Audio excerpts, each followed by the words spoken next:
Monica Perez, broadcasting live from my mother's house. So forgive any audio or video difficulties, but I feel like it adds a little authenticity, a little, roots to the system. And I am here today with one of my favorite returning guests, Anthony Raimondo. You've heard him before on a variety of subjects. And what I love about Anthony is that he really thinks things through. He's smart. He's experienced. He's a lawyer who really fought the good fight like no other lawyer I knew during COVID, and helped people stay open and use the process, which I always feel like you have to assert it, use it or lose it. But I always like to talk to him about things that he's thought about and has experience in, because it's such a privilege to find somebody who's honest and thoughtful, experienced and educated. So today you got to buckle up, because for my libertarian listeners, this is going to be Anthony Raimondo telling his experience, his viewpoint on immigration. So I don't know where this is going to go. It's probably going to ruffle some feathers. I don't know. Hello, Anthony. How are you? I'm doing well. Ruffling feathers is what I'm best at. So I know. I love it, but it's not gratuitous. It just takes some courage to stick to your guns, and that's what I love about you. But why don't you tell people, we've talked about some of your experiences, but I think it'd be important for you to tell people about the relevant experience you've had and how, because you've drawn some conclusions from life about immigration. I don't know what they are, but I do want to hear where you're coming from just to start out with. Sure. So I'm an attorney who has specialized in agricultural labor for almost 25 years. I've spent most of that time living in the San Joaquin Valley in California, which is a place where lots and lots and lots and lots of immigrants settle, particularly illegal immigrants. And in California agriculture, you're looking at an industry that employs, conservatively, 95% is probably a low estimate of the number of workers who are in this country illegally that are employed in that industry. In my work, so I've dealt very closely with agricultural labor, predominantly an illegal immigrant population. My wife was a public school teacher in the San Joaquin Valley in a little city that most people have never heard of called Madera, which is a city that has a very large immigrant population, and particularly it's a farm worker city in many ways. And the schools that she taught in were highly populated by the children of illegal immigrants. So I've seen up close and personal through my work professionally how immigrants, particularly undocumented immigrants, live and work in America. I've seen how communities are affected by the presence of a high amount of immigration, both legal and illegal immigration. Your listeners may not know that Fresno, where I lived for a long time, has also been a centerpiece for refugee type immigration, meaning in particular, it's one of the primary settlement areas for Hmong immigrants who were forced out of Southeast Asia after the Vietnam War. So we have a very large Hmong population in Fresno, very large Sikh population in Fresno. Fresno is and again, I'm not putting a value judgment on this because I love living in Fresno for a long time. It's a great place to live. It is a minority majority city, in particular because of immigrant populations. It has a relatively low, compared to large cities, it has a relatively low African-American population, but a very high immigrant population from a variety of different cultures. It's a large Sikh population, as I mentioned, a large Hmong population, of course, a large Hispanic population. Mendota, which is a small farm worker town largely in Fresno County, has been a center for the settlement of Salvadoran refugees that fled the civil war in El Salvador. So I've seen the realities of immigration in terms of living in immigrant-heavy communities, and I've also seen the reality of particularly how illegal immigrants live and work in this country, something that most people have never seen. It took me a long time to realize that the stuff that I just saw as like day-to-day realities in the employment of undocumented immigrants is something that most people never see. Most people don't understand how any of it works or how our immigration system functions. In particular, how enforcement of immigration law works in this country. And we get this debate that goes on in the public sphere among people who really have no idea of how this mechanism works in reality and what the on the ground impacts of what we've had in this country since about 1965 is essentially unchecked immigration from the third world. And I think a lot of people pretend there's no consequence of that. We can argue about whether those consequences are positive or negative for our society, but there are consequences. Okay. So I'll tell you I guess as a libertarian, I recognize the right to work and travel and property rights as absolute. And I feel like if I want to give somebody a job from Ireland, where my family's from, most of it, and that person lives in my house, I give them a job, they're not on the dole, nothing, I should have the right to do that. But I recognize problems with that. And I wrote an article like 10 years ago called The Libertarian Immigration Conundrum. And I got like highly abused by libertarians. But my point was that I had a few points of why you can't necessarily apply strict libertarian principles to a system that is at least not suited to it, not a free society, and at worst actually exploits those principles in a pick and choose kind of way. So you have the welfare state, so people can come over or like the family reunification, which was part of that 1960s immigration revamp, where people are coming over not to work, but to they live off the system without having contributed to it. Some people say they don't like that taxpayers have paid for the infrastructure and the immigrants come over and they use that without contributing. However, given that we have a $30 trillion national debt, I feel like we have not actually paid for that infrastructure, and those people will probably contribute to it. But for me, like the most serious issue is because we don't have absolute private property rights, you don't get to decide who comes onto your land or in your community or your school or whatever. And people will say that's discriminatory, but all I'm saying is if you aren't crazy about having a radically different culture, like a different religion, people have different value systems who maybe think of women differently, and you've got girls or whatever, which are problems that really do happen. If you are concerned about that and you don't have a right to form associations that reflect that, you have to take the fight to the borders, because the government has essentially removed some of your property rights to the borders, and they say you can't discriminate against anybody who's already here. So you're like, okay, then I got to make sure people don't come in. So I feel like our system is really not suited to the total open borders thing that I would say ideologically the right to work and travel would imply. But so what I want to ask you is, so that was just a statement of my position. So I'm open to what you say. And then I've like been reading some stuff that disturbs me and how anti-immigrant it is, but like the arguments they talk about and what damage it can cause to a culture to have unfettered immigration, like makes me super uncomfortable because I feel like it sounds racist, whatever. But so ideologically, do you have a problem with the libertarian idea of the right to work and travel? Is it just a practical question? Is it a cultural question for you? I mean, where do you come at it personally? And then let's talk about the reality on the ground. Well, the biggest thing that gets me into trouble with libertarians, and frankly, probably the biggest issue I have with libertarians, is that libertarians spend all of their time worrying about these ideological implications. And I'll be honest, I'm not particularly interested in ideology. I don't think ideology in a vacuum really has all that much value.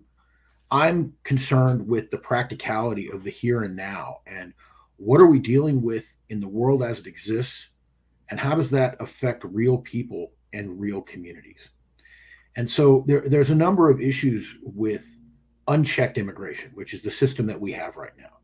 Like, we pretend we have this filter, but there's no filter. We have essentially unchecked immigration. There are consequences to unchecked immigration. And I would compare what we're dealing with now to the unchecked immigration that occurred in the 19th and early 20th century, which was, let's take it away from the implications of racism that everyone's obsessed with these days. Because, by the way, I'm going to get into our current system of immigration is the most racist thing you can possibly imagine. So, we had unchecked immigration, particularly from Ireland during that period. We had a mass migration from Ireland. By anybody's definition today, these are white people. My ancestors came here in the early 20th century from Italy, who, by the way, were not considered white under the standards of that time. And I tease some of my Hispanic friends because my father was very dark Sicilian. He didn't really think of himself as a white person. Like, my mother is very pale, and he used to tease her and be like, you turned me white and you gave me these white children. What happened? So I think that these definitions are inconvenient and they're obstructive, and they're sort of designed to prevent dialogue. So it's not really about race. It's about what are you absorbing into your society culturally and economically, and how does that affect the people that are here? And one of the things I love to talk to libertarians about is libertarians love to talk about free market economics. Well, one of the consequences of the type of unchecked immigration that we have now is a lot of our wage stagnation comes from the fact that we import low-wage labor from the rest of the world. In fact, I heard a great comparison recently to what's going on domestically with immigration. And they talked about outsourcing and how what we've done is outsourced all of our manufacturing, and which has cost America excellent, good middle-class jobs, and how bad that's been for us economically. And then said that unchecked immigration from the third world is outsourcing for countries that can't leave America. So what we've done is instead of the value of labor being determined by market forces like supply and demand, we allow the floor of labor value now to be set by the government through minimum wage laws. And one of the things that we have done is we have imported vast amounts of unskilled labor.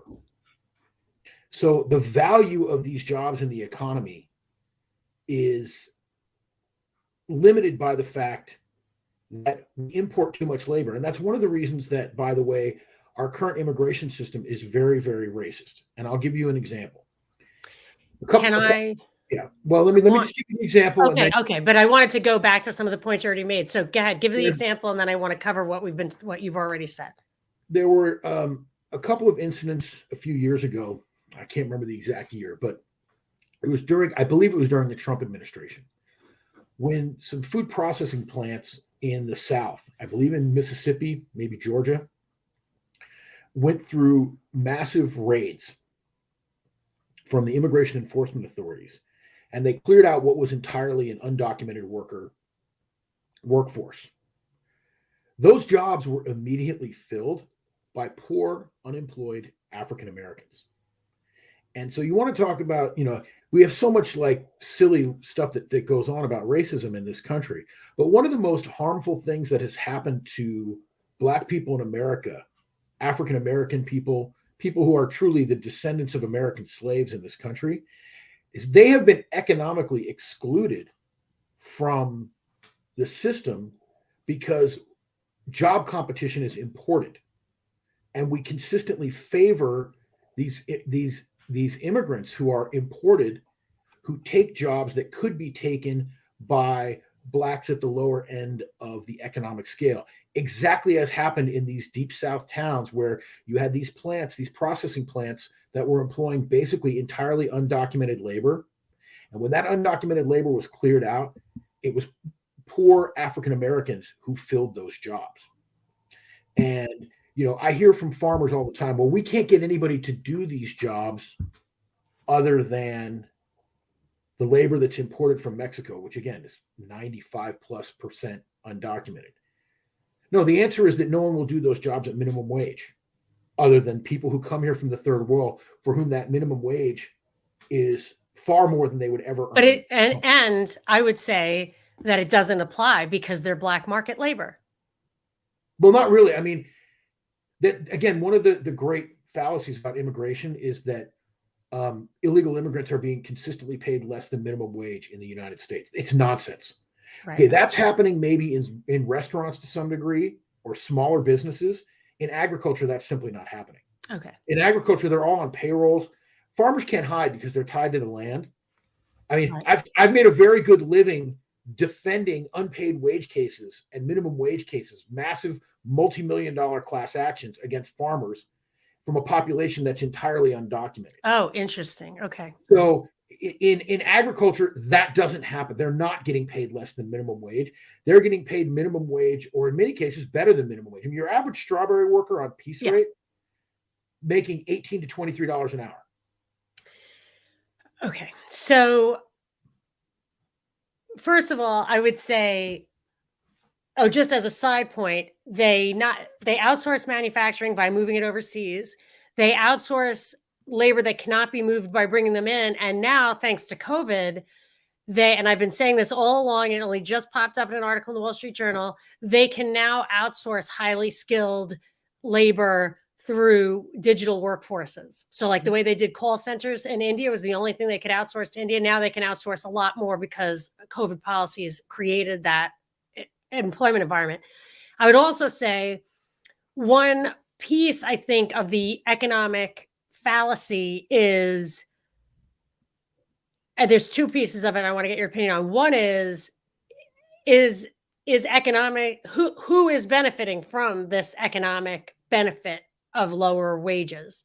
Is it 100% passed through to the consumer here, or is it largely absorbed, by multinationals, by effectively bringing down the wage rate, even if illegal immigrants are not in your industry? If it's all farm workers, well, you're absorbing you're freeing up labor to the other industries, which will keep those wages lower. So do we have a free enough market that there's so much competition in every industry that bringing down the wage rates you still get zero economic profit? I don't know if you're familiar with that expression, but it's that if your company is making real profits, like you're making more from your capital and your labor than the next best industry is going to abandon that industry and put its resources into your industry until the marginal return on the capital and labor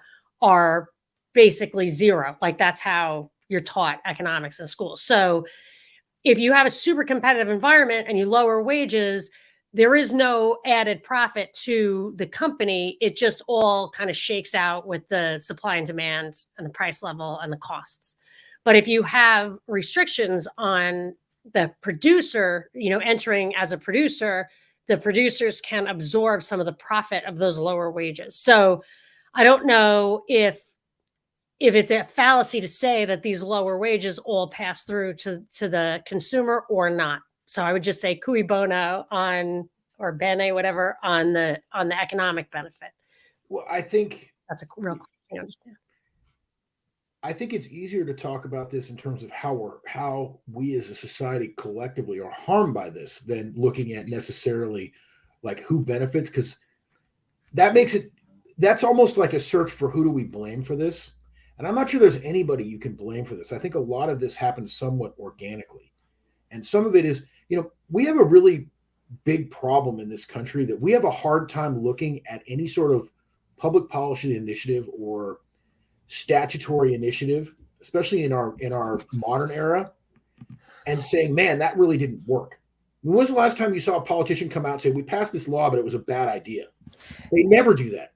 So I have to say, I want to clarify. I think actually the second part of my point to you was going to be, I actually think that it's a fallacy in itself to only look at the economic pluses and minuses. And that's really what I want to talk about, is that whether the economics is true and there are real benefits that go into the pot here, what is society?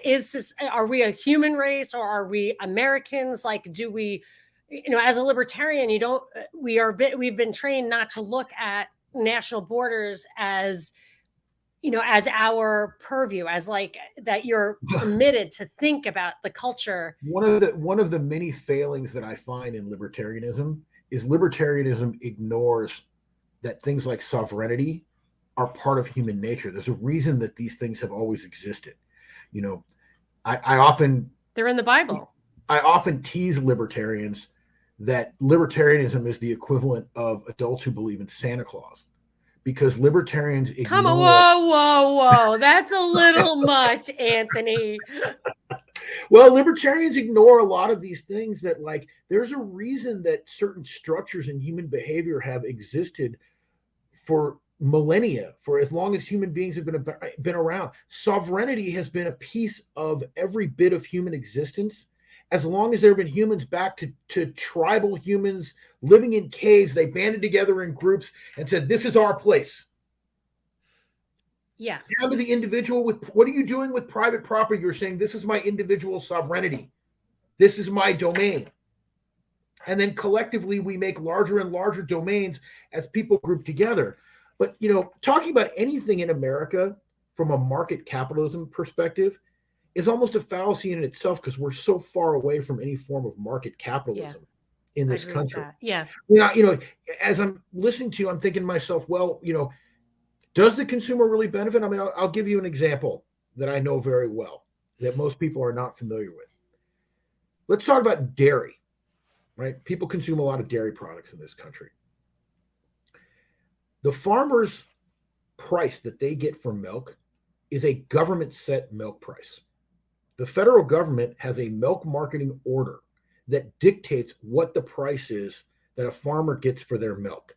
For a long time, California had its own state milk price, government set milk price for the farmers. Now, because of some economic turmoil in the industry in recent years, California is now joining that federal milk marketing system. So the milk price goes up and down. The government set milk price goes up and down. And in the course of my career, I do a lot of work with dairy farmers. In the course of my career, I've lived through a couple of cycles of milk price collapse. Probably the worst one, although some would say that now we're having a very bad one, but it's very complex now. But we had a really bad one around 2010, where the price of milk in California, the government set milk price, dropped to about 50% of the cost of production. So it was the break-even price on milk production at that time was about $18 a hundredweight. The milk price was $9 a hundredweight. You couldn't make a profit on milk as a farmer. You lost 50 cents on every dollar that you put into your farm. A lot of people lost everything in that period of time. It was a period of great economic hardship in the industry. You, as a consumer, when you went to go buy a gallon of milk at the grocery store, you didn't see the cost of that gallon of milk drop by 50%. You weren't even aware that the milk price had changed, because the way that we have regulated our economy in our non-market economy was that on milk, as the market changes up and down in the value of this commodity, all of that market risk falls on the farmer. What happened during that $9 milk period was that processors and retailers made record profits. And in fact, there were lawsuits from farmers suing their processors in the middle because they're making this huge profit as the farmers are losing everything. So, the idea of like what gets passed through is really, really oversimplified. I saw a chart recently, and it made me actually think of libertarians, because libertarians love to post charts about wage stagnation and say, aha, when we left the gold standard, wages stagnated. Well, there's another way you can look at those dates, and you can look at wage stagnation that started in the early 1970s. The Immigration and Nationality Act, which is the basis for our modern immigration laws, which created this unchecked third world immigration. 1964, right? 1965. Okay. We had unchecked immigration in the 19th and early 20th century in a period of time when half the continent was largely unsettled. So you had people migrating west to try to chase their dreams to the west, whether it was the gold rush or homesteaders or everything else that was going on at that time. And Eastern industry was desperate for labor. And plus, we were building our cities at that time, so there was this massive need for labor. When those immigrants came through from Ellis Island, they had jobs. The minute they got off the boat, somebody put a shovel in their hand. That's not where we live now. We don't have that need to fill a labor void in our economy. And if anything, our labor needs are actually way different. Where we have labor shortages now is in skilled labor, not unskilled. We don't have enough electricians, plumbers, welders, truck drivers, skilled labor, not unskilled labor. And automation is about to vacate unskilled labor. Yes, and there's a big problem. There's a lot I want to talk to you about from what we've already hit on, but I want to add this one thing is that if you look at everybody's encouraged to go to college, and there are basically laws against discriminating. So there's indiscriminate college loan subsidies. So you can get just as much money to be a jazz history major as a computer programmer.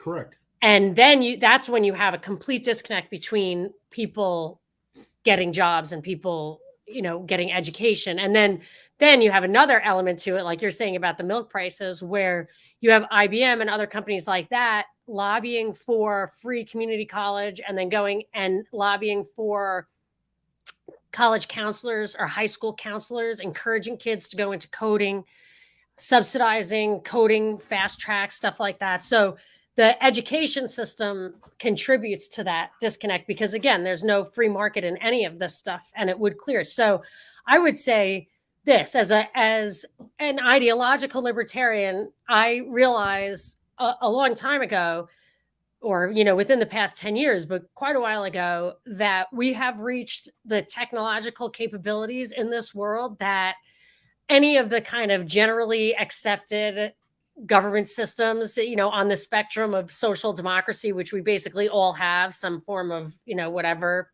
mixed economy socialism, from Sweden to the US to whatever, is manageable. Like people are not going to be impoverished, living in squalor and starving, given that we have even if we have high taxation and stuff like that. So, but that is what it's really, if you have a good faith government, if you have, I think, I forget who it was. I want to keep saying Alexander Pope, but that sounds like a poet. I don't know. There was one famous guy who said, Thomas Jefferson is wrong. It's not the type of government, but it's administration that really makes the difference. So I acknowledge that my ideology is just far from being the difference maker in any society in the Western world right now. Like it's just too corrupt. There's too much collusion. There's too much, there are too many vested interests at the top that guard, real ideological discourse and all that kind of stuff. But so then I say, okay, then now I have to look at things like milk regulation and government, school subsidies. And now I have to think about every little freaking policy and try to correct that with, be an activist on this, be an activist on that. I mean, what we need then, if you think, I say we have governments, we have to deal with it. You say it's natural to have sovereignty and whatever, national or tribal, whatever.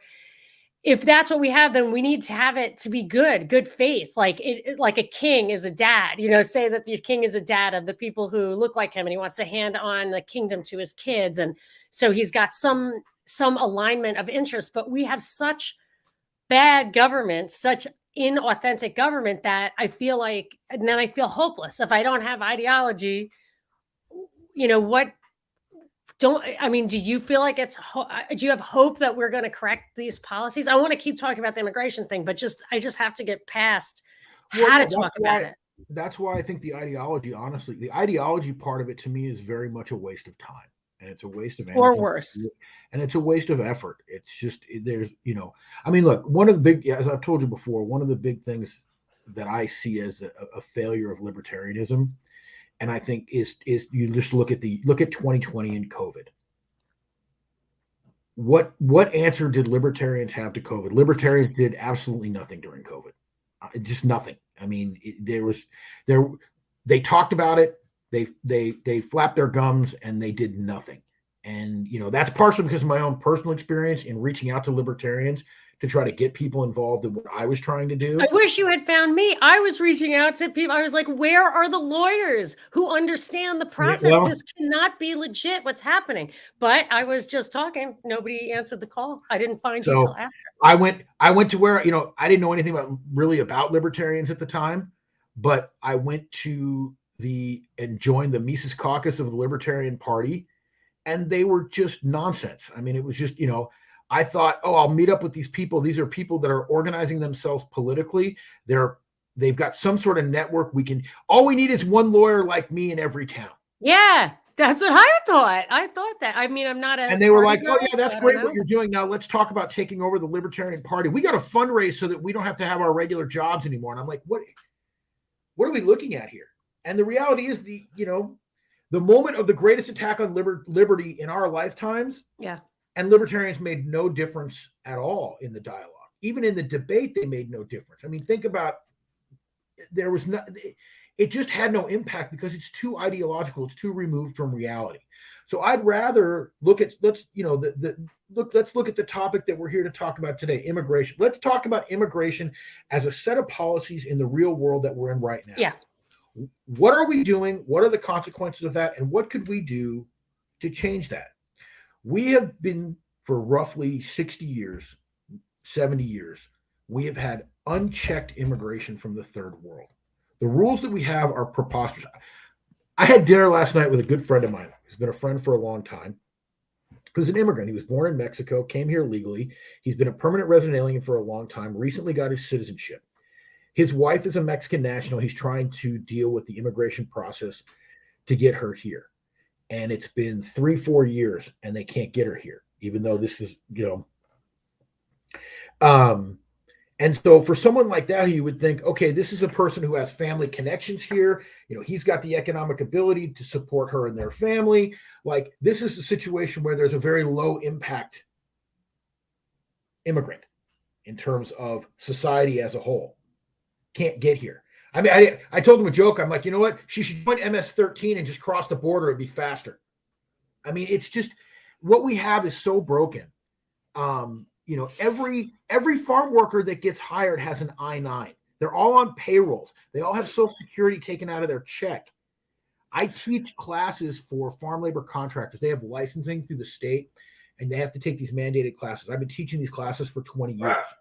One time I was in that class. Sorry, I had dogs with me. I was teaching a class a few years ago, and I made a comment that you could buy a permanent resident alien card, excellent forgery of a permanent resident alien card off the street in San Francisco for $80. And some guy in the back raised his hand and goes, no, man, it's only 60. You can buy Social Security cards in flea markets in the San Joaquin Valley. My wife was teaching school in Madera. They opened a new high school, and she got assigned to teach at the new high school. And they had this whole idea of how they were going to phase in filling up this high school that had a capacity of 3,500 kids or whatever. And they were going to have 1,000 the first year, and they were going to slowly scale it up. They were over capacity the first year. Because they just didn't know how many people were in there. Because there's so many families that come here and so many kids and so many, people talk about this stuff in the abstract, but they don't see how it impacts communities. They don't see, libertarians want to fight about whether we should have public schools. Okay, I mean, I certainly have my issues with government schools, but it's what we have. And if it's what we have and it's what we're all paying for, it's overrun. My wife's a special education teacher. They are putting kids into special education in the San Joaquin Valley whose problem is not that they have disabilities. Their problem is that they don't speak English. They don't speak English, yeah. My son has Down syndrome, and he that was his experience too. But I want to give you 2 examples of how screwed up the system is, and then I do want to talk about what it does to society. So that's what the next thing. But one thing is, I knew somebody who was here on a visa, and this was in California, and she went in California within 30 days, you have to get a driver's license. So she went to get a driver's license at the DMV, and she told them that she had a visa, showed them the visa, and they asked her to register to vote. And she said, well, I can't vote because I'm not a citizen. It's like, yes, you can. Here, just register. The same person had some personal problems, and she went to the welfare office, and they told her, just don't tell anybody you have a visa and you can get food stamps and everything. If they think you're illegal, you can get all this stuff. But if you actually have a visa, you can't get any of that stuff. And then similarly, I had somebody very, very recently met somebody abroad, and what I would call a third world country, brought her and her daughter over, married the mom. And the minute he married the mom, 14-year-old daughter became a citizen of this country. Does that sound right to you? Does that sound like correct information? I was flabbergasted. And I think it's a consequence of the Dreamers thing. I mean, not even sad or mad. Like, I just was shocked that that could be possible. Like, if he divorced the mom tomorrow, that girl is still a citizen. Is that even possible?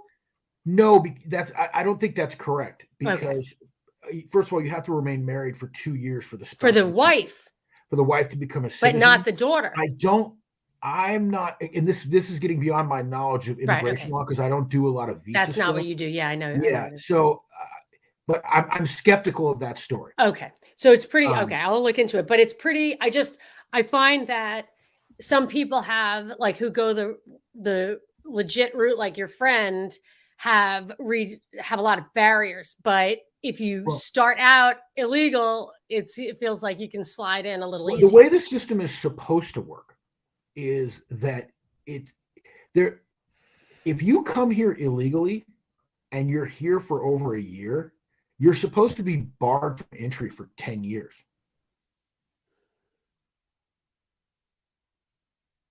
Okay, but it doesn't really work that way. I'm sorry, if you're legally at all and try to stay, you're supposed to be barred for 10 years. If you're here for over a year, you're supposed to be barred for life. But it doesn't work out that way. And part of that is because, this goes back to the conversation we had about plea bargains. We have an immigration system that's backlogged and overwhelmed. So, like, right now, what the Biden administration is doing is people come over illegally, they get arrested by immigration authorities, they're given a court date, then they're given a visa, and they're allowed to stay pending their court date, and they can work legally, and they just disperse into the interior of the United States. Okay? A lot of our farm workers come here illegally, they sneak in, they don't get apprehended, they get fake documentation, which is super easy for them to get, and then they go get jobs. And again, my farmer friends are going to be furious at me for saying this. Every farmer knows, down to the person they know.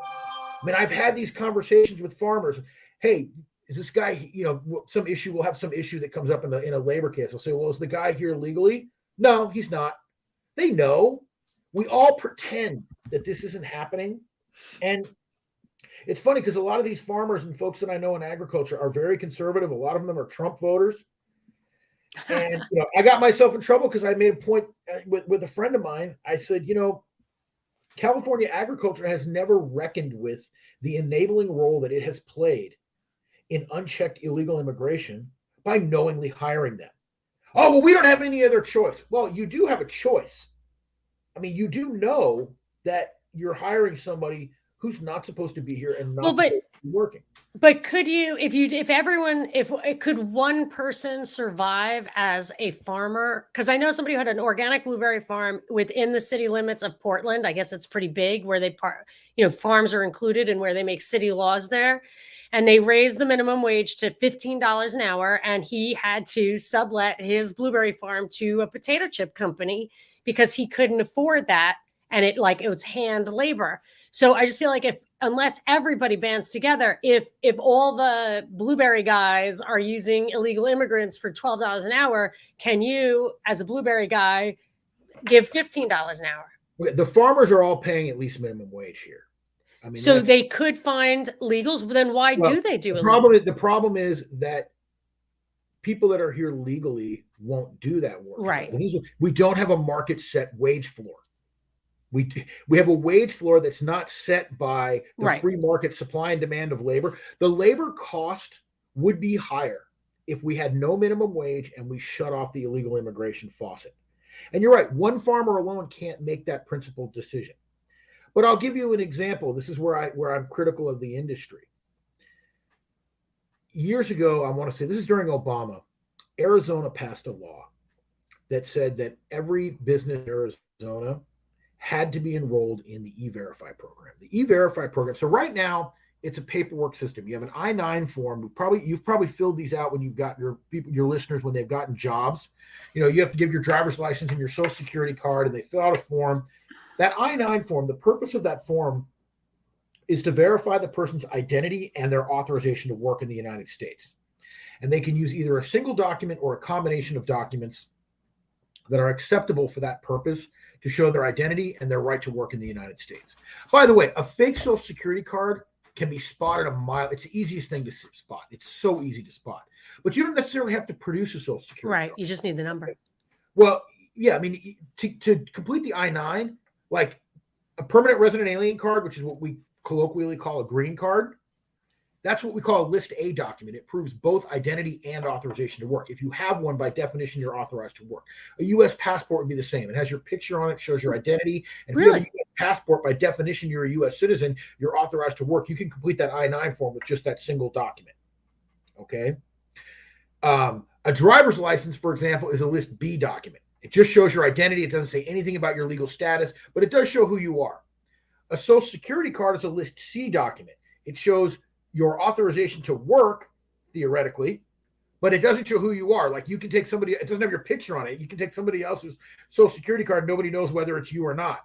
So you either need one from List A or one from B and one from C. Okay. E-Verify is a program that's been in existence for a long time where it's an internet-based verification system for those documents. So there's two types of false documents, right?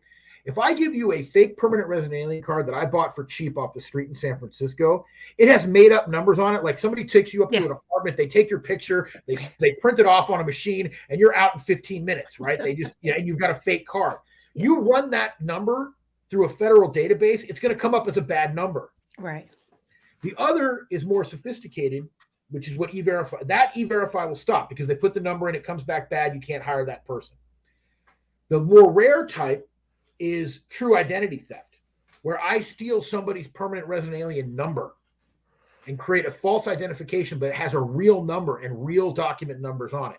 Which, by the way, you want to talk about consequences, let's talk about social security numbers. Every one of these workers in agriculture is on a payroll. That means they have a social security number. Deductions are being taken out of their checks for taxes. Deductions are being taken out of their check for social security. They have a social security number. I get at least a dozen calls a year from clients saying, hey, somebody called me and they're angry because one of my employees is using their social security number or is using their child's social security number. The social security numbers that have the best value in the marketplace, because what they do is they steal real social security numbers and then they sell them. The ones that have the best value are the ones that belong to infants.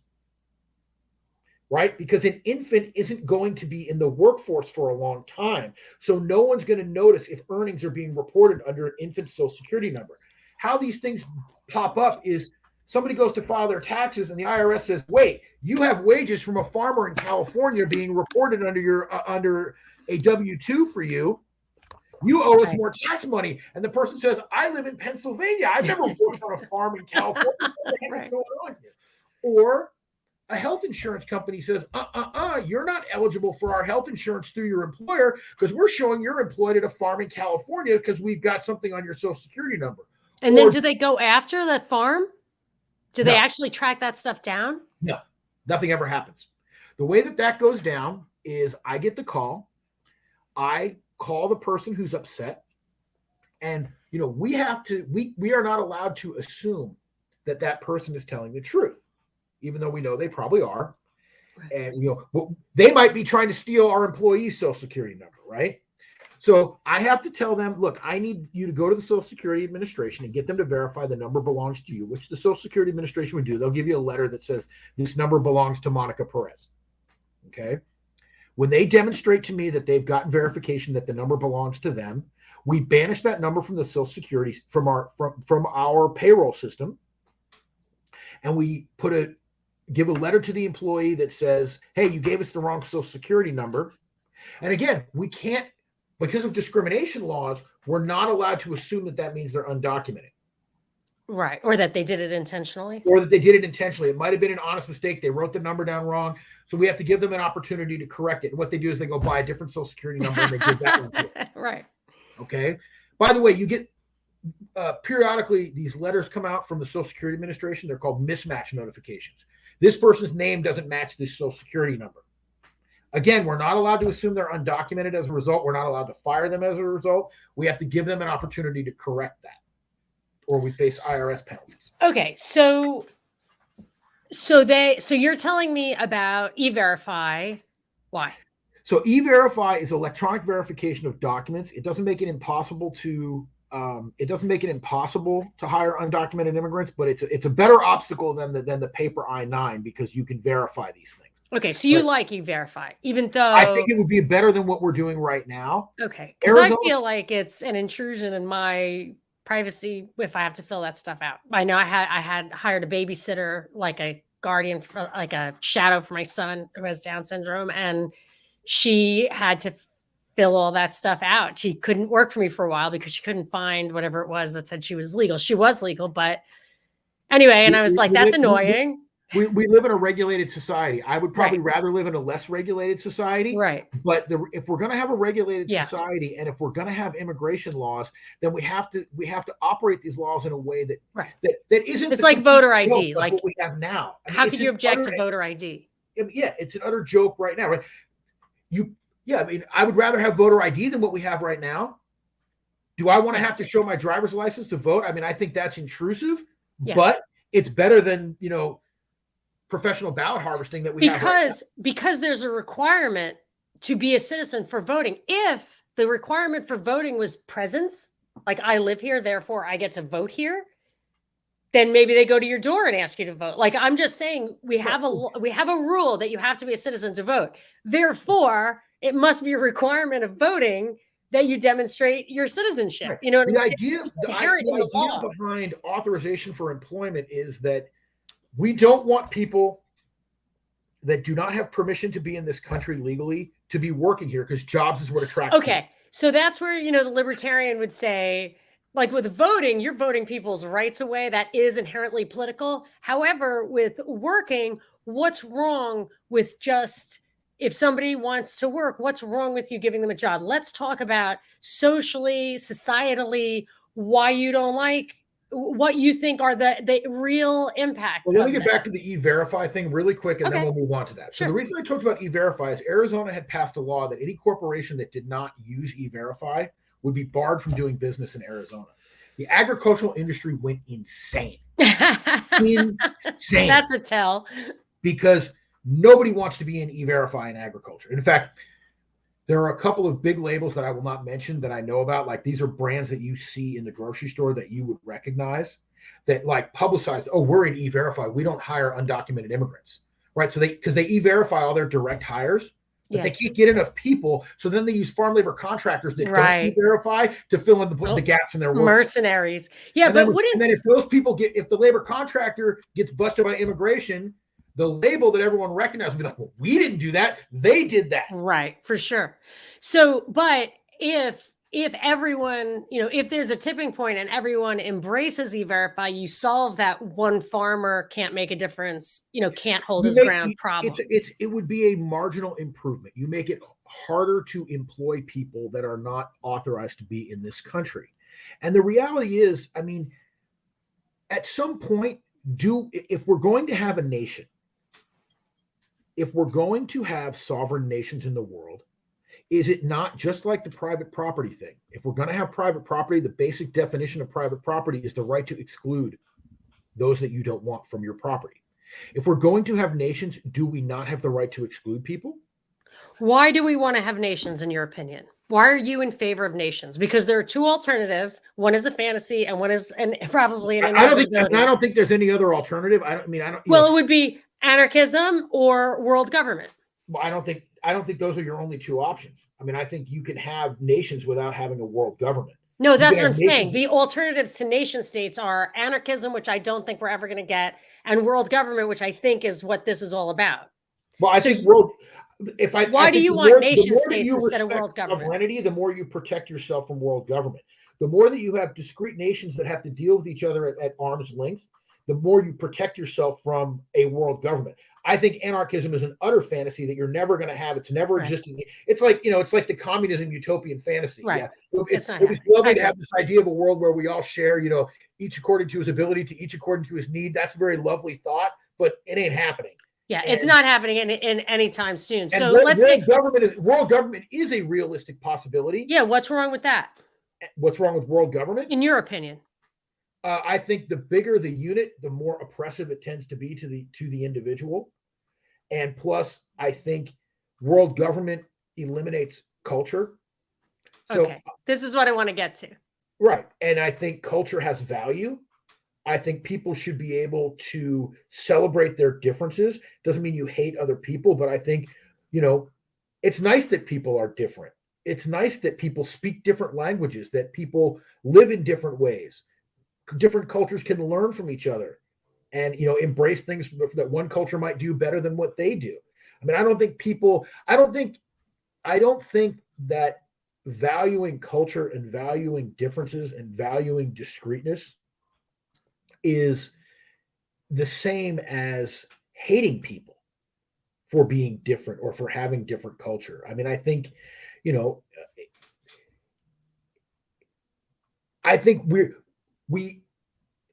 I think sovereignty has value, and I would generally say I would prefer that nations be smaller. I mean, the idea of the United States as a loose collection of sovereign states is a lovely idea. Now, we're sort of a microcosm of what world government would look like. We went from this idea of sovereign states loosely connected to each other, by trade and common defense. And then we turned into the largest federal government, the largest and most powerful government in the history of the world. And now that idea is being expanded to potentially to world government. But, enforcing sovereignty and enforcing borders is a shield against one world government. Yes, I agree with that. And that's when that was my first doubt. So I kind of converted to anarcho-capitalism. And my first doubt was, oh crap, if we give up the nation states, we're not getting anarcho-capitalism, we're getting world government. And then I've gone further to say that I think there's a good chance that was the point, that it was really a setup to get people to advocate for no laws when that was going to play. I feel like libertarianism is exploited to the max by taking the things that could introduce weaknesses in the nation state while not giving the things that could combat world government. So it all plays in, so that like open borders kind of thing does play into the world government thing. And so say what you're going to say, and then I want to talk about culture. I have a friend who's a good friend of mine who's a huge Star Trek fan. And I tease him about Star Trek all the time because to me, Star Trek is like a nightmare hellscape dystopia. Yes. And the real truth of Star Trek is that the Federation is actually evil. And it's the Romulans and the Klingons that are the heroes. Right? Yes. The Federation is this entity that engages, they're basically communists, and they engage in this gunboat diplomacy and the idea of, we're here to explore, but we have a giant battleship that we do it with. Yes, that you must assimilate. See, Serenity is a much better show to watch. Cultures into their monochromatic one world, one universe government. And these very unique individual cultures get erased in that assimilation, and they respect no one's sovereignty. Tell your friend to watch Serenity. Serenity is where you like that. It's so great. Oh, yes. Love it. Of course, it was canceled immediately. So yes, I totally agree. It's the universal, it's not even world government's universe government. And so they say like, that's the least libertarian show ever. And King of the Hill is the most libertarian show ever. I just like it because it's a nerd who kicks ass. Like Hank Hill's my hero. But yes, it's a totally unlibertarian thing. We need nations. We need strong nations that are independent of each other. Because by the way, strong independent nations hold each other in check too. Agreed. So what is a nation? What defines a nation? And I'll tell you why I'm asking this question. Because I'll look back and I'm reading this book, and boy, when you get to the ending, it's like very, very anti-immigrant, the Milner-Fabian conspiracy. I didn't know that that's where this book was headed, but its subtitle is How an International Elite is Taking Over and Destroying Europe, America, and the World. And it's saying that the weapon is reverse colonization in order to weaken the Western peoples who would resist the kind of totalitarianism. So they want to bring in cultures like we, I think, favor immigrants who have a socialist background and don't understand why we have economic strength to the extent we do. Or in Europe, bring in, Islam, because they have this idea of Sharia law, which is like a much more powerful church state continuum, which would play into the hands of those who would want a dictatorial structure. And they don't care about the indigenous people who maybe bring a certain strength, a certain resistance. And so for when I think about Europe, like in the perspective of this book, the UK, or I shouldn't even call it the UK, Britain, Ireland would be separate, France, Germany, like these are places that had an ethnicity, a culture. I mean, you could say Spain, but then you would separate out Basque, whatever. As an American, it's very hard for me to think that way because we, in my opinion, are a fabricated nation that perhaps was established as an economic thing. It was established, we like to say that it was, for religious freedom. I almost wonder if England intentionally oppressed people religiously to force them to colonize this country that they needed to colonize. So for me, it's like hard for me to think of this nation as having some kind of, we had like the way I think about the indigenous people in this country, the American Indians, maybe they're the ones who have that real right to the land. I think it's easier to think of for Europeans where like they were in the land for thousands of years or whatever. If they don't have a right to that land, what right do they have to any land? And why did they give up their culture to those who are, colonizing it, to the extent it clashes? And then that they say, oh, that's all racism, whatever. And my argument is you're fostering multiculturalism, and that seems to be exacerbating racism.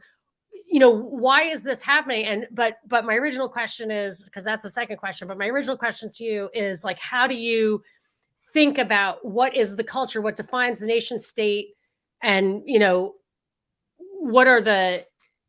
what really makes it up? So, because like I think that when you look at those countries like France or whatever, you can look at a couple of things that may define culture geographically, and that would be religion or like climate, topography. If you have a place that has a lot of water, you're going to have a different law, a different culture, maybe even a different religion. If you have a place with very little water, you're going to have a totally different way of living. And there's places that have a hierarchy where the men are on top, and there are a few places that have the women are on top. And I always think it has to do with where you are physically, and that does align with the land. In America, it's hard for me to think of it that way. Well, I think it's a combination of things that are both physical but also social and cultural. And the tricky part about it is that it's not fixed in time. So I annoyed a like super kind of left-wing progressive person that I know lately because they were complaining. I don't know if you've heard about some of the things that Morrissey from the Smiths has said that have gotten him in trouble. Oh, no. Immigrants are destroying British culture, right? Oh, I didn't know that. I made the comment of like, well, you keep telling me how indigenous Americans have this, this right to the territory here, and they're the ones who are rightfully here, and America is the invader. Well, if that's true, white people are probably indigenous people of Britain. I mean, they have more of an indigenous, it's these cultures that are coming from the outside are displacing the indigenous people of Britain, which happen to be white people. It's just a fact. For the progressives, white people are automatically bad no matter what the context is. So they can't get their head around that idea. The reality is there is some amount of fluidity to it. And, this is where we have to look at some of the kind of ugliness of human behavior and the ugliness of history, that borders are not necessarily fixed and conquest is real. And sometimes people have territory at one point in time and don't have it at another point in time, right? Prussia is not a country in our modern world, right? But at one time, the Prussians were a very unique and distinct identity within the world. You know, the map in Europe has changed dramatically over time. The map in every part of the world has changed dramatically over Poland. time. Look at the borders of Poland over Yeah, time. the borders of Poland have changed dramatically, right? One of the reasons we have these whole issues going on in Ukraine is we have populations in Ukraine that really are Russians. Absolutely. And some Russians consider Ukraine to be the birthplace of Russia, right? I mean, this stuff is very, to some degree, it's very complicated, and it's ultimately sorted out by the people of the place plus their neighbors. But if you want to talk about America and the United States, there is a unique identity to the United States, particularly an identity that existed prior to a lot of the onset of immigration. Because again, one of the differences between immigration now and immigration of the past is immigrants of the past, to a much higher degree than now, were expected to and expected themselves to identify as Americans and to assimilate into this society and this culture. Because you could not physically survive if you could not function economically, and that forced integration. So one of my 4 grandparents went back to Syria. Right. You joined in or you got out. Right. Right. And I mean, you know, I look at my own family's history. At my father's generation, nobody speaks Italian anymore. His grandparents were monolingual Italian. His parents were bilingual. And at his generation, everybody spoke English. And he used to tell me, like, they'd get smacked if they got caught speaking Italian. Right. You speak English, you're an American. Absolutely. Yeah. And that was a matter of survival. There were no anti-discrimination laws back then. And, you know, where he lived in the inner city in Philadelphia, right? Like, they stuck together as this immigrant group because it wasn't safe to be out by yourself. I read in a book identified as part of this immigrant group. It was a New York Times bestseller called Lawrence of Arabia. And in there, it was talking about the advent of Israel, and that some British and European Jews felt like it was a plot to make them seem not English or not French, that they had worked so many years, so many centuries to present themselves as assimilated and as, you know, just as much of a member of those nations. And then they were asked to, like, be loyal to Israel. They're like, but I've been trying to convince you that I'm French or English for all this time. That it was so strong before, like, say 1960 or 50, like, for everybody, for immigrants everywhere to demonstrate that they were truly a part of the larger society. Right. The idea of the melting pot was that you melted into it. Right. And became a part of it. Yeah. And so, you know, and you chose it. In America, I would say you chose it. And that in itself is what the culture is. It was unique, but it was real. I didn't like my culture. It wasn't doing it for me.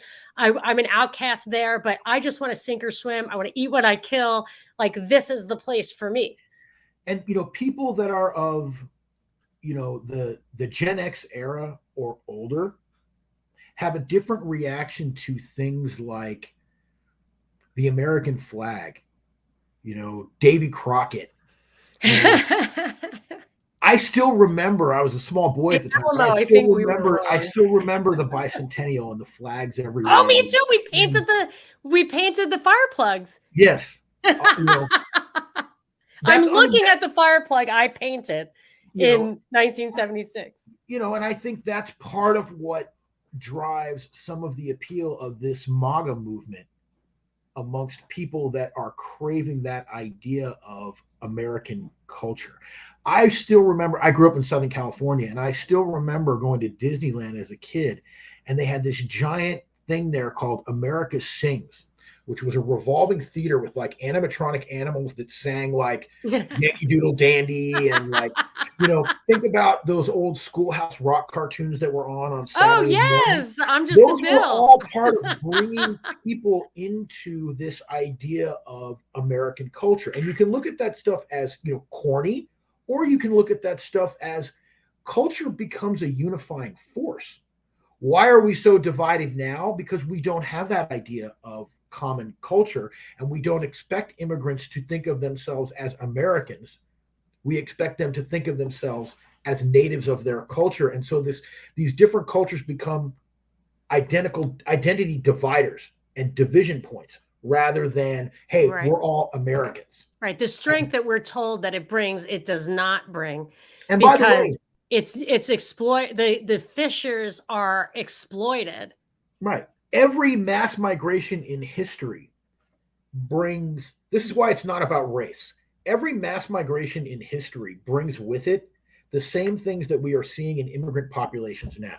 When the Irish came here, they lived in squalor and poverty and increased crime and overcrowding and people saying you're taking our jobs. Same thing for Italians and other European immigrants. The same thing happened when the Okies migrated to the San Joaquin Valley, where I came from. They weren't welcomed with open arms. They were seen as poor and dirty, and they lived in squalor.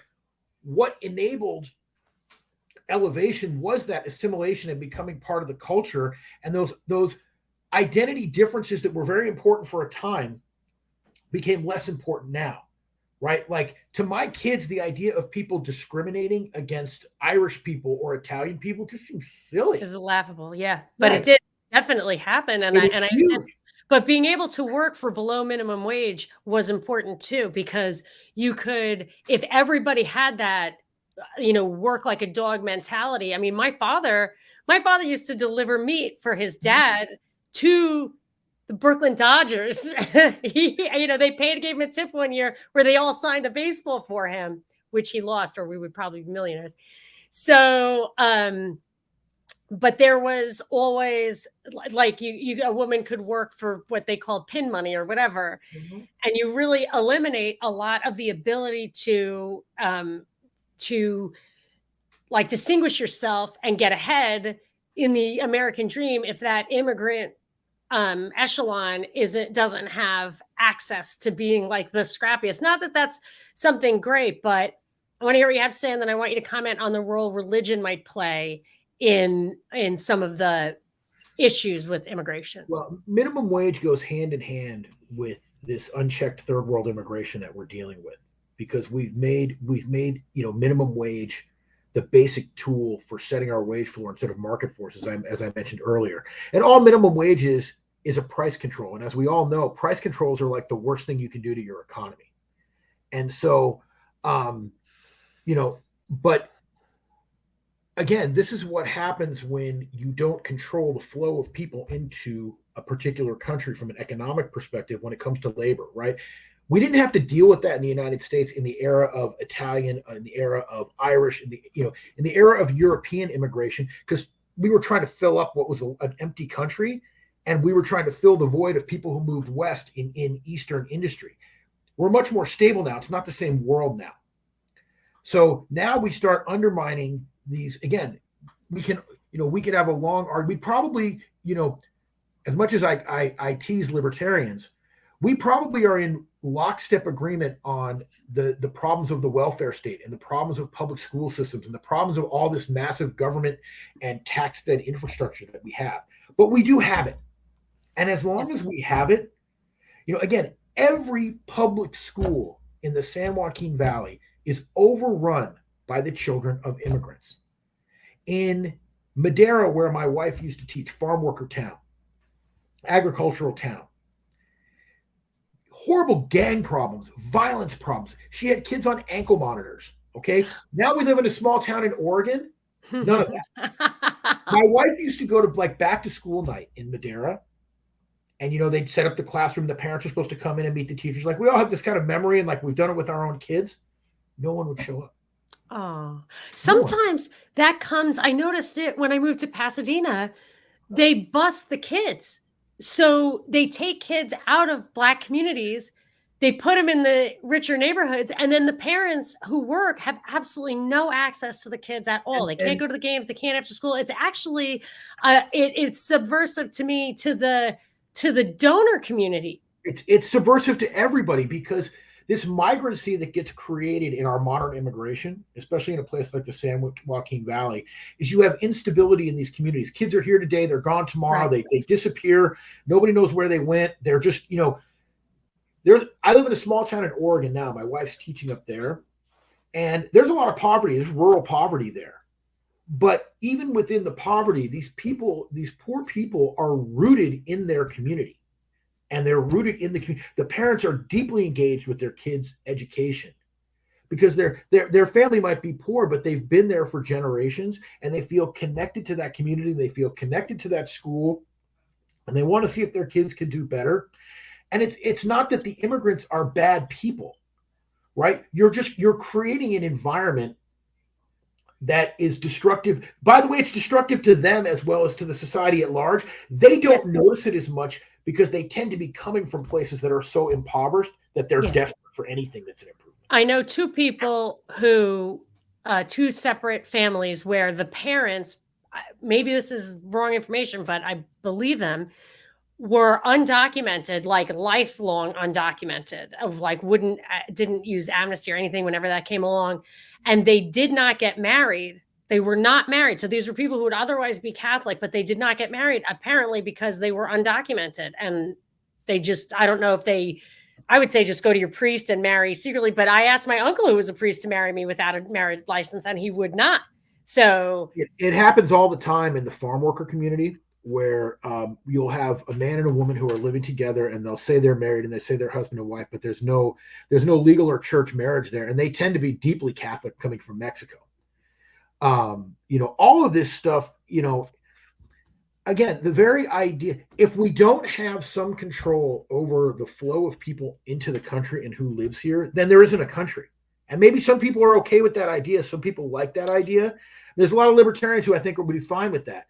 But I don't think the elimination of sovereignty is a better picture for the world. I think the elimination of sovereignty, as we were talking about earlier, is a much faster road to a one world government with a high level of elites controlling everybody else who are living at a lower level.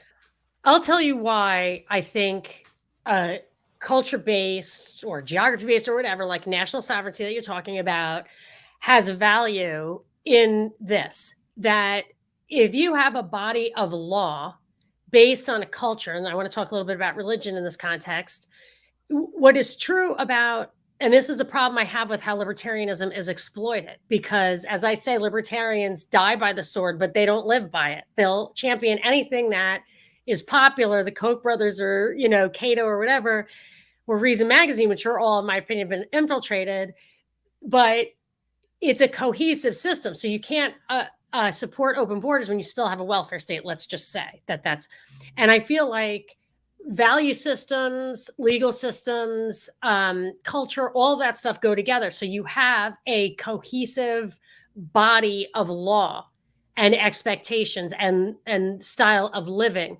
And yes, you can talk about gender roles and parenting and all that kind of stuff, but it comes down to like in Sweden, I have a Swedish friend who said that they have like only one party. That's not true anymore. But she said, when she was growing up, her father, whatever, they had only one party.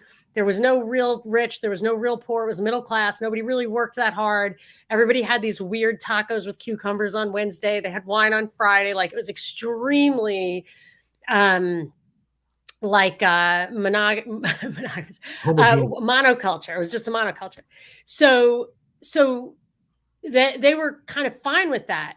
But once it can be exploited if you have all of a sudden some company that is exempted from, I don't know what, their wage laws, and then you've got this leakage. I guess my point is just, I can see how you would want either, if you had a legal system that was based on a certain value system, it has to be cohesive. Whereas if you, like what we have here, we have the left and the right. You cannot have, low taxes and high government handouts. Like you're just not going to have that. And, it just doesn't make sense that we're fighting and the pendulum swings. It's so destabilizing. It's so disruptive because we have two competing ideologies here. And I feel like it makes sense to have a unified ideology if you want a system where everybody's working towards the same goals and based on the same values. And I think it was, I forget who said it, that you have a civilization in decline, even if it's getting richer, if it has competing value systems because people are working at odds with each other. Like, I don't, my daughter says liberal things. I'm like, dude, I'm paying for you to go to school. You're going to be a powerful voice in this world, and you're going to be working against what I believe. Like that bothers me. And so I just, I can see that there's value, but I can't help but think that it either comes down to the way the land is, the geography or geology or topography or climate, or the religion. I mean, do you feel like it's based on anything like that? Like, is religion important? What is the impact of that? Of having different, like when you have Mexicans, that's different from having the Hmong or the Sikh, I would assume. Yeah, I think I don't think there's any single factor that drives particular groupings. And I think, one of the things that we have yet to see shake out in our own history when it comes to immigration, and I think it's something that the mainstream media and the population at large kind of misses out on, is that these immigrant populations don't necessarily think the way that people stereotypically believe that they think. Yes, And I noticed that. I'll use the Mexican population as a particular example.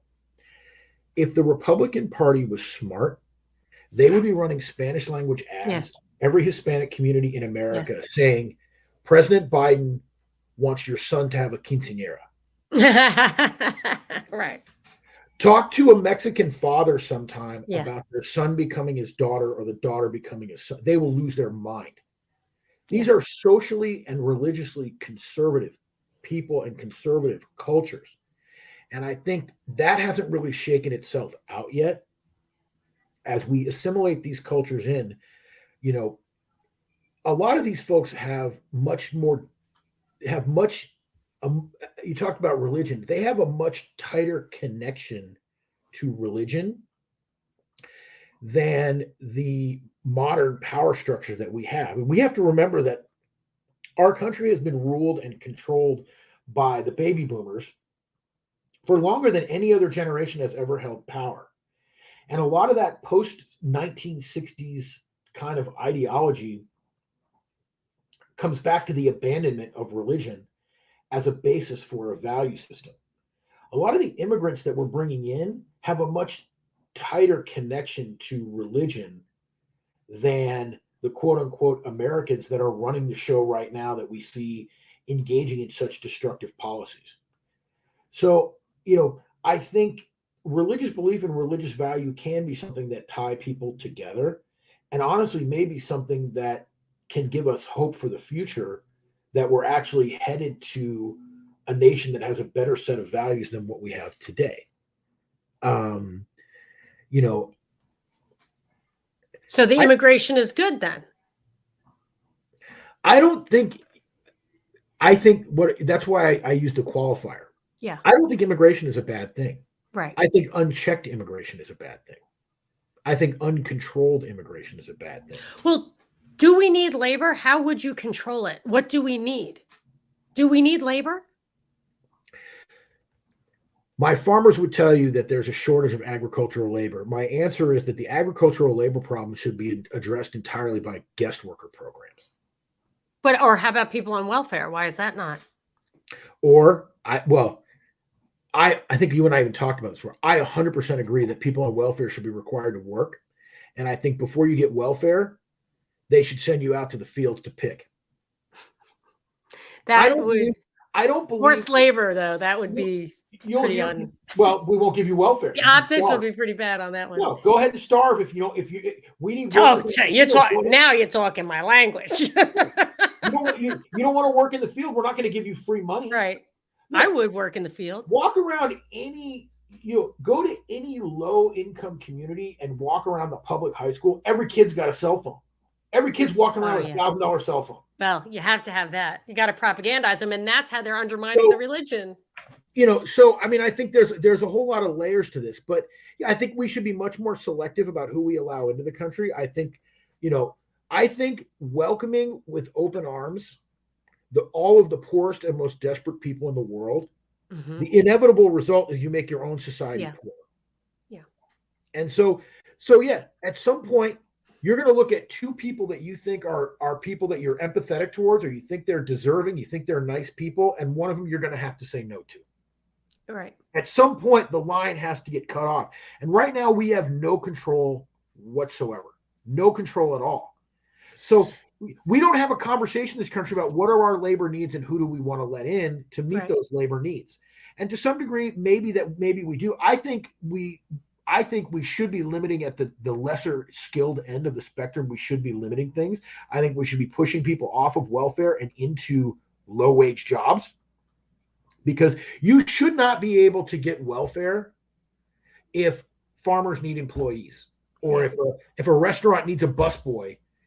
You should be compelled to take that job. I mean, in the California unemployment system, it used to be that you had to at least show that you were like out applying for jobs. They don't even do that anymore. They just give them unemployment and they don't have to do anything. Wow. I was on unemployment once, and I had to do that, and I did it. They all spoke to me in Spanish, and I was like, I don't speak Spanish, and I thought I was a self-hating Hispanic who didn't admit that like we were talking about before, but I'm not Hispanic. I definitely never heard of it. Yeah, so I think that, and that's why I'm talking about the practicality of this. There's a whole lot of things we could do within these existing systems that we might not like, right? Like the public schools, like the welfare system. Right.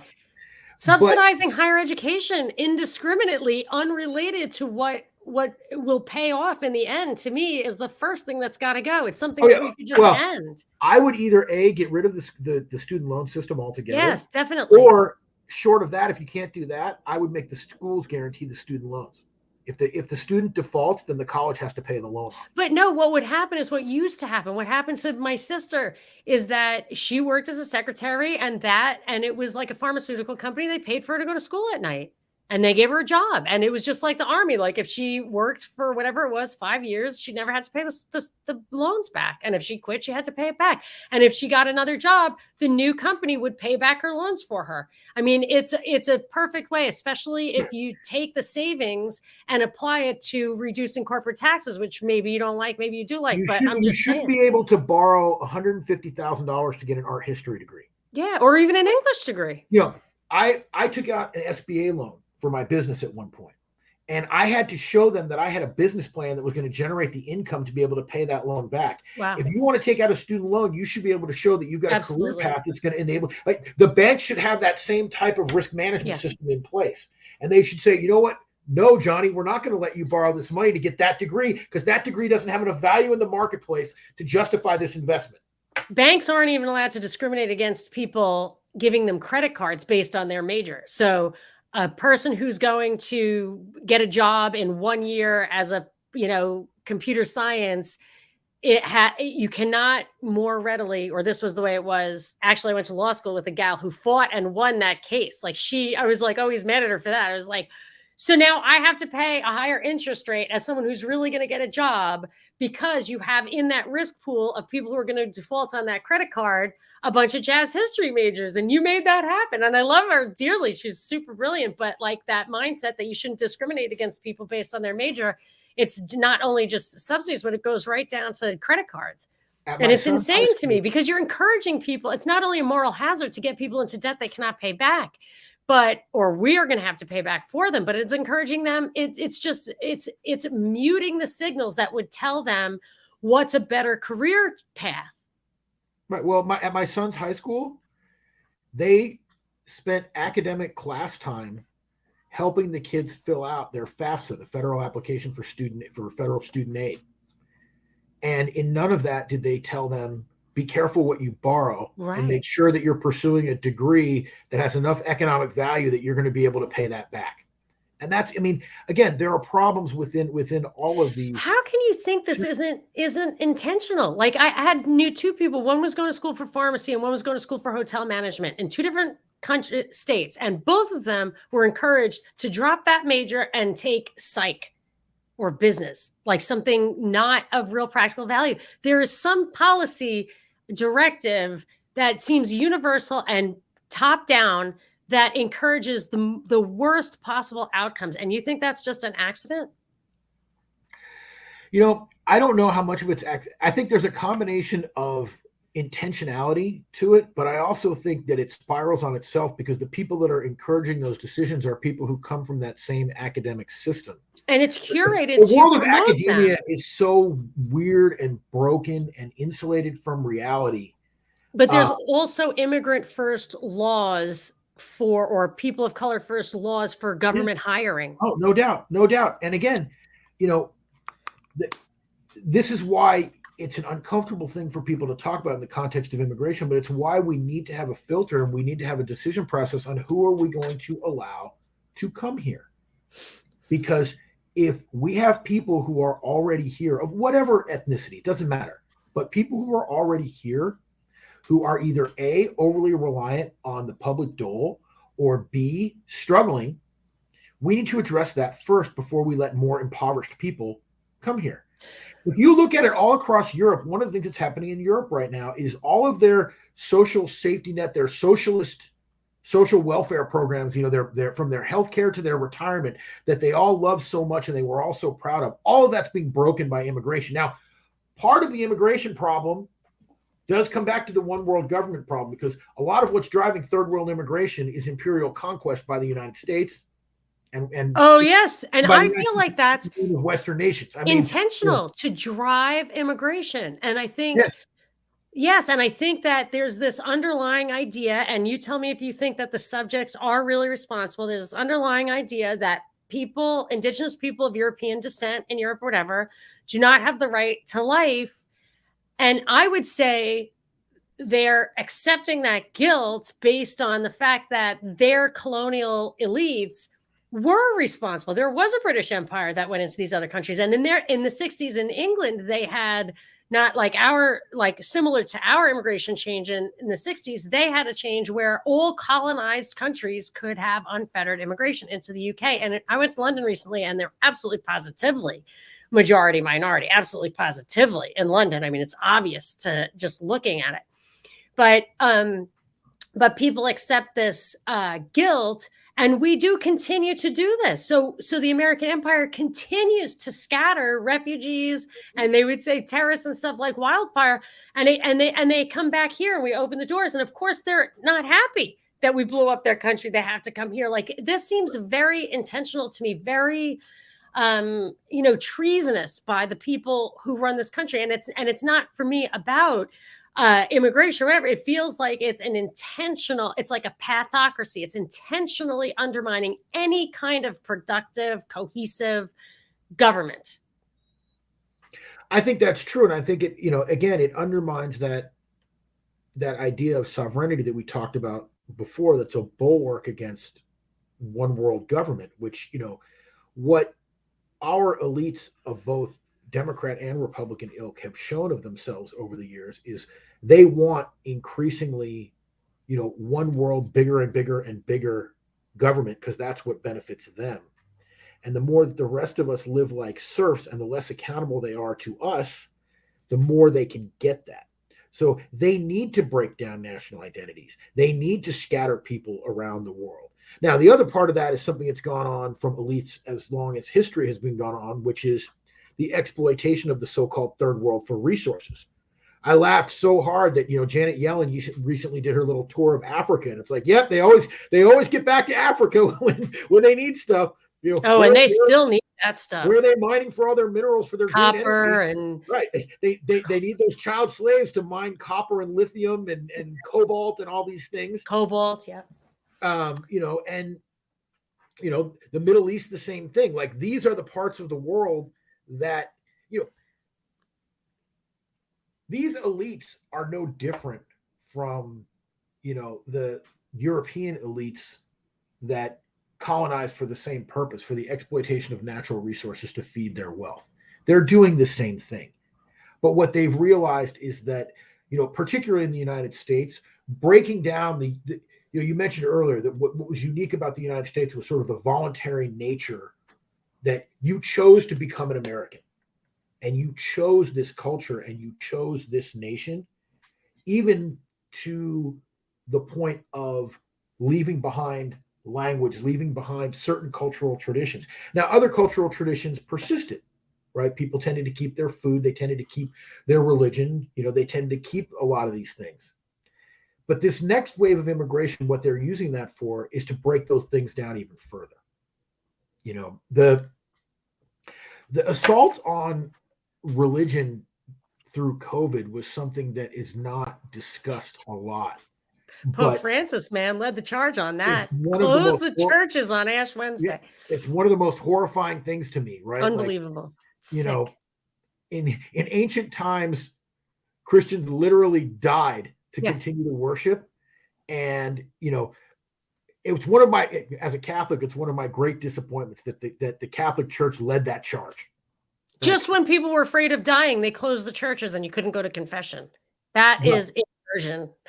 Right. If it really was a deadly plague, should not the house of God be the place that you can go? Yeah, pack it right in there. Like, just whatever. Lock the doors. We're going down.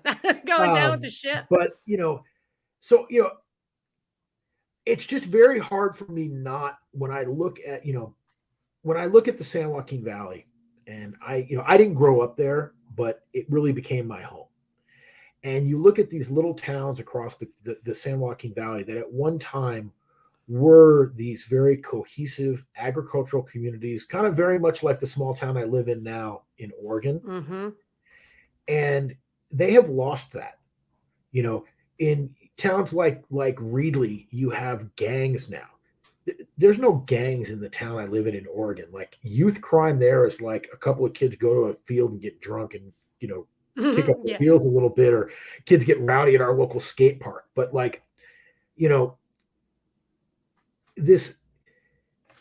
it's not because of the ethnicity or the culture of the immigrants. It's because of the reality of the consequences of mass migration of any culture and unchecked immigration of any culture. And, go read accounts of what New York City was like in the time of mass Irish migration.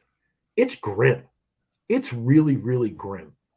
And mass migration is not a good thing. It's not a healthy thing. And it's not good for a culture. It's not good for a society. And it's not necessarily good for the immigrants themselves. And I find it very telling that in my lifetime, we've graduated from illegal aliens to undocumented immigrants to refugees to migrants is the word they use now. It's an increasing level of acceptability and acceptance that unchecked immigration is here to stay and it can't be stopped. And I get really angry that this thing gets generally broken down into this idea of, are you pro-immigrant or anti-immigrant? It's not about pro or anti-immigration. I'm perfectly fine with there being immigration, but it needs to be controlled. Certain rules need to be enforced. And we need to have a conversation in our society about what is our policy going to be, what's best for us. Like, there's no debate right now, and there hasn't been for a very long time, about what is the best immigration system for who we want to be as a country, both economically, socially, and culturally. Right. What is it that we need? What is it that we want? What is it that we want to have? Yeah. Right. And what does that mean for different sectors? Right. What does that mean for the tech sector if they can use specialty visas to get people to come here? They're outsourcing it. Right. This won't even be part of the conversation anymore. Right. What does it mean for agriculture?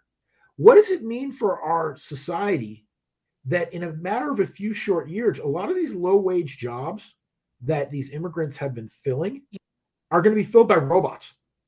Well, that's the thing about family reunification and stuff. The argument that immigrants are coming over to fill jobs, when you pile on how many people are coming over for every job, that's not really it. And when you're saying that even those jobs will be eliminated, then you will have this entire displaced underclass that doesn't even necessarily have the roots that they had in the country they left and had a false promise and aren't going back. I have a client who operates a food processing plant in the San Joaquin Valley, and they operate in a small town that's kind of out in the middle of nowhere that I'm sure you've never heard of. And they're the biggest employer in that town. They basically sustain the entire town. They told me a while back, it was when California announced the $15 minimum wage, that the $15 an hour minimum wage was the breaking point for them, where it made sense to invest heavily in automation. Yes. And COVID did the same thing. And so now also the risks associated with employment, they've had a couple of really bad lawsuits, and they're like, okay, well, wait a minute. They gave me the numbers. The amount of money they're going to save in 1 year on labor, just on wages, just on payroll, is going to pay entirely for the cost of the robots. That's because the U.S. government has heavily subsidized the research that has created. You get R&D tax credits, but I'm talking about just cash for cash. No, I know what you're saying, but I'm saying that trade-off would never have happened if industry itself had to be responsible for the R&D. They're adopting tech that's been highly subsidized by the taxpayers who will lose their jobs. Right. Well, they've been incentivized to do it because in California, the cost of employing people and the risk of employing people with the screwed up workers' comp system, with all of the litigation that goes on, with just the payroll costs, and then you throw into it the tax advantages because you can depreciate the machines, you get R&D tax credits. Yes, definitely. You get all. I mean, it's a no-brainer for them to do this. And this is intentional, in my opinion. A place that had hundreds of unskilled jobs. These are unskilled jobs. They take no skill at all. Right. Hundreds of these jobs. Those jobs are going to be gone. Those undocumented immigrants who filled those jobs are still here. Right. What are those people going to do? Right. What are they going to do? We're importing people to fill labor needs that aren't going to be here tomorrow. Right. You know, I don't know if you saw the news story recently. This one really caught my eye. That Starbucks their employees are angry at them in San Francisco because at a bunch of their locations in San Francisco, Starbucks is taking out the seating. So no one can sit. It's all grab and go. No one can sit at Starbucks anymore. And the employees are all angry because they're like, well, this is our community. This is where people come. And like, that was how they got built up like that. You thought of it as a Wi-Fi cafe. And by the way, these are unionized Starbucks stores. And me with my labor attorney hat on saw that. And I'm like, no. This is not about Starbucks. The excuse that they gave was, well, we're having too many problems with the homeless. They come in and they sit there all day and they. Oh, that's so interesting. That's not the reason. Because they had that big psyop with the guy saying they weren't allowed to use the bathroom back in the day. They're getting ready to train the public for automated Starbucks. Yeah. They're getting rid of those. In 5 years, you will not see a human being when you walk into Starbucks. A coffee place is the easiest thing to automate. Yeah. Because it's all just measured. You can do it now. It measures out the different stuff and mixes it together. I do it in my kitchen. it's way easier. I just press a button. I mean, they're getting rid of these jobs. You know, when the Starbucks started unionizing, I laughed because Starbucks actually is a really good employer. They have like scholarship programs. They do all kinds of things for their employees. And these spoiled brats who are the people you're talking about, like the jazz history majors with student loan debt. The guy who started the whole Starbucks unionization movement is a Rhodes Scholar working at Starbucks. Well, that's a Rhodes Scholar would be the one to start it. He's a plant, Anthony. Why don't you see these conspiracies? They're there. But the result is we're all being trained in various businesses to accept automation. Yes. And you see it in like the Walmarts and the grocery stores very easily, right? When it started, they had like one self-checkout, right? Years ago, you're old enough to remember, it used to be when you walked into the grocery store, if there was a line, somebody got on a phone and said, hey, we need another checker. Yeah. Right. We can't have people waiting in line. Yeah. Now you go into a Walmart or grocery store, there's a long line at the human checkout, but there's that nice big self-checkout with 12 self-checkout. They're training you to accept the technology. They're training you to get used to it so that they can eliminate the human element altogether and get rid of that labor. So whether you can talk about the reasons for it, the conspiracy behind it, whether it's good or bad, but the reality is we are headed to a world where there are fewer and fewer and fewer unskilled labor jobs. And we are continuing to import millions of people who have no job skills. Well, we'll have to talk next time about the, what comes next. What are the cultural implications? What are some of the solutions? Maybe I'll put that to you, Anthony. So yeah, very interesting. I'd love to hear your firsthand opinion. And of course, you're never afraid to take the shots at libertarians. But I have to say, I recognize the difference between ideology and the practical reality on the ground. And I'm starting to think that we have to be able to speak more honestly about these problems, and we are all stifled because the big T, the powers that be, the people who feed this ideology into the academia, I would say it could be the Milner Fabian conspiracy. They want to have everybody kind of chill themselves by making it all super racial, making it super racial to have this conversation. But I'm telling you, if they were Slavs, you would have the same problem. Like there's problems like that when the wall fell and a lot of Eastern Europeans went to New York and a lot of Russians came in and took over like nursing homes and stuff and exploited the system. Anything that the government paid for all of a sudden was exploited by people who were very, very used to figuring out how to get money out of a government system, and it was very disruptive to the industries and to the whatever. So it's not about race, but we've been taught not to speak about it because you sound like a racist. So it's uncomfortable, and it's definitely the high road to be able to be a libertarian and say, come on in. Racism is now the big taboo, and we can't talk about immigration at all without being called racist, because the whole purpose of that is just, as you say, to preclude the conversation from occurring about, from a policy standpoint as a society, what's best for us in terms of immigration. Right. And that's not about the color of the person's skin or where in the world they came from. Right. It's about, what do we really want for ourselves as a nation? And nobody wants that conversation to happen. I'll close with, you want to see how crazy this stuff gets, and we'll relate it back to COVID.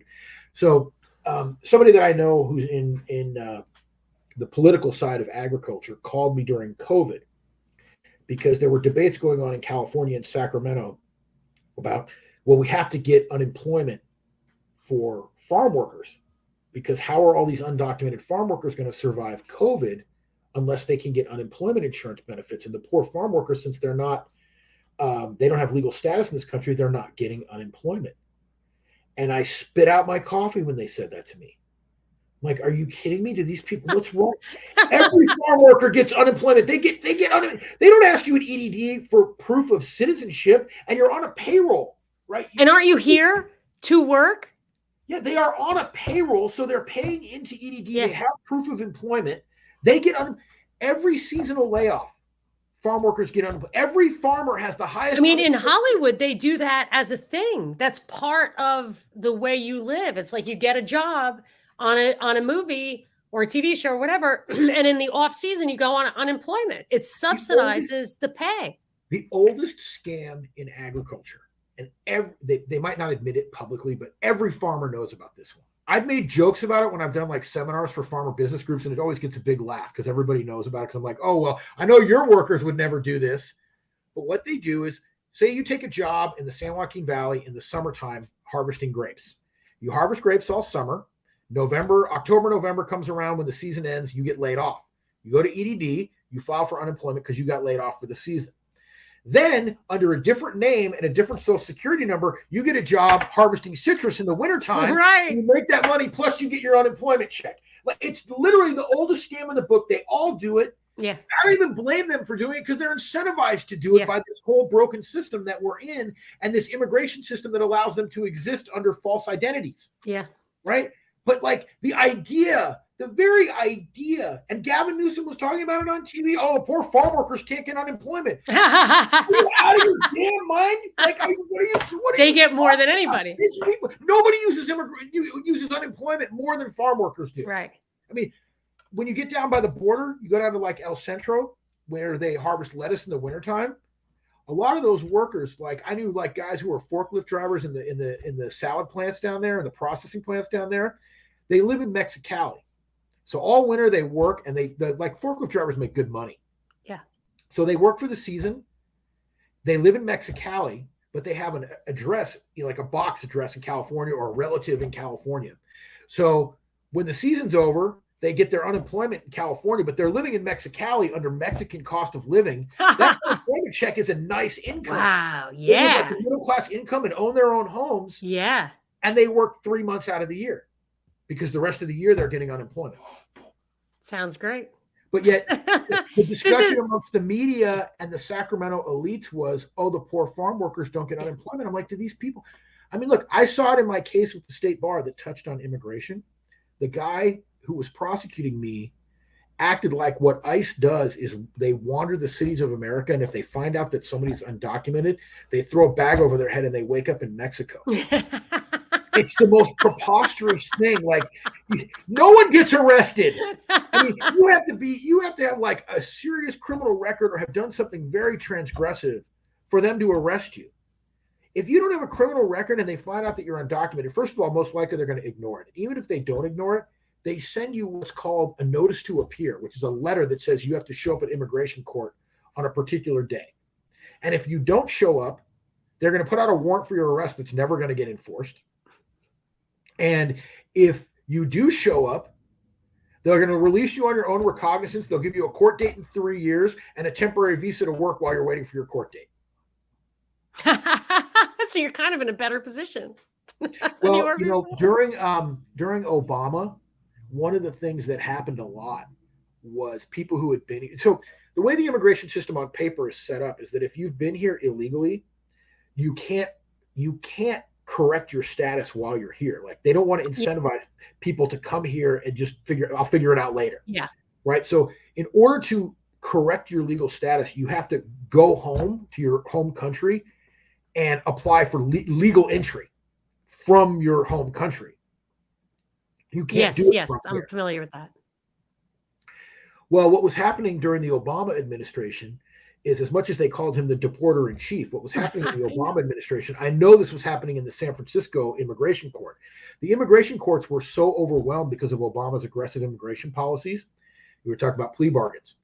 People were turning themselves in San Francisco because they knew they would go to court, and if they had a clean record, there's a defense to deportation called cancellation of removal, where if you have ties to the community, say you're married to a U.S. citizen, you have children who were born here, you've kept your nose clean, you've been working, you're not a problem, you can get what's called cancellation of removal, where they let you stay and give you legal status.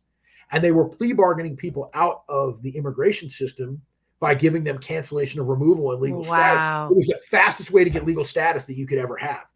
And so people were literally voluntarily turning themselves in because they could expedite their legal status just to clear the dockets of the immigration courts. It's just funny to me that, it seems obvious to me that all the policies are designed to have this immigration system the way it is. Here we say that people are crossing the border and you can't control it. But in other countries like Sweden, that has like a lot of Iraqis and Somalians, they have to admit that it's policy issues, and still the government, against the will of the people in democratic society, a lot of times continue these laws. So I feel like these policies. So I feel like the idea that like a wall would stop it is just a way to confuse the American public as if it's a problem that can't be solved. It's definitely a policy problem, and it's definitely being driven by people who want the outcomes that we're seeing. All right. So for your libertarian listeners who probably hate me now. No, we're all open-minded. I'm going to leave you with a little conspiracy idea, because you're my favorite conspiracy theorist. And I mean that in the fondest of terms. Yeah. Oh, I love it. Okay? Bring it. Libertarians love the idea. The pure libertarian view is open borders, right? I guess. Yeah. Yeah. It is the pure. Yes. The right to work and travel is how I would put it. If you look at our system as it exists right now, for practical purposes, especially in a place like California or Arizona, ask somebody who lives there, we essentially have open borders. Yes. I agree with that. Okay. So we have open borders clearly because that's what the powers that be want. Yeah. If the powers that be want us to have open borders, I think that's a pretty good indication that open borders may not be good for us. In a pathocracy, yes, that is a good way. System that says dysfunctional as this. See, now you're talking my language, Anthony. If those who are in power want us to have open borders, yes, maybe our natural instinct should be to not have open borders. Beware. I agree with you there. All right. On that note, I will say thank you to Anthony Raimondo, our favorite activist lawyer, what a hero during COVID, always here with well thought out, solid opinions that he is never afraid to share. And actually, I noticed during our conversation that the beginning of basically every anecdote you told was like, I pissed somebody off the other day by saying, or I really annoyed one of my friends the other day by saying. Well, somebody sent me a meme the other day that I shared with my wife, and she laughed at it. And it said, I'm paraphrasing because I can't remember the exact quote, but it said something like, my mind tells me, don't do it, don't say it, it's not good. And my mouth says, come on, fucker. That is definitely you. And I love that about you because you are coming from a place of honesty. So I really appreciate it. So I can't wait for our next conversation. We'll have to talk about what that's going to be about. And don't go away, Anthony. I need you to wait until after this is all over and say goodbye to me. But yes, thank you so much for coming. Thank you, everyone, for listening. This has been a live dive on Deep Dives with Monica Perez.